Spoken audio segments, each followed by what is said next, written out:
Við ætlum að fara í stjórnarráð því að það mikið mætt á Geir Haarde. Það var grein í Financial Times á dögunum þar sem var kvartað yfir sölu á einkavæðingu bankana og það var gefið skyn að ríkisstjórn Íslands myndi hugsanlega springa á næstunni. Þar fyrir þú fórst í jakkafötin og talaði við hann? Ég fór í jakkafötin vegna þess að Geir núna staddur á hestamannamótinu en ég náði að hitta hann í dag í jakkafötunum, sjáum það.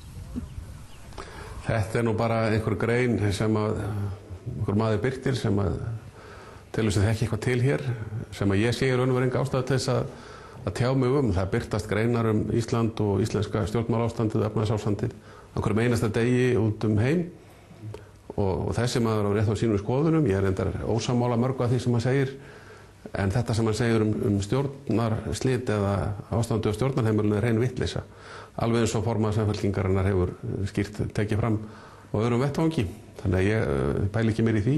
En hefur þú rætt þetta samt við formann Sjálfstæðisflokksins? Já, við töluðum saman í gær, hún reyndar í fríi, við tölum mjög oft saman og það ekki minnsti fótur fyrir þessu. Þannig að við þurfum ekki að eyða löngum tíma í okkar samtölum til að tala svona.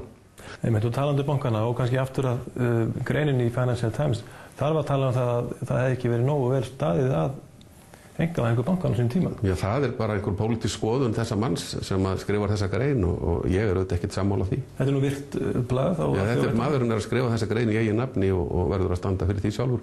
Financial Times eitt af þeim blöðum sem skrifar mjög mikið og oft okkur. Þeir eiga sérfræðingar sem koma hérna reglulega og taka viðtöl og skrifa greinar.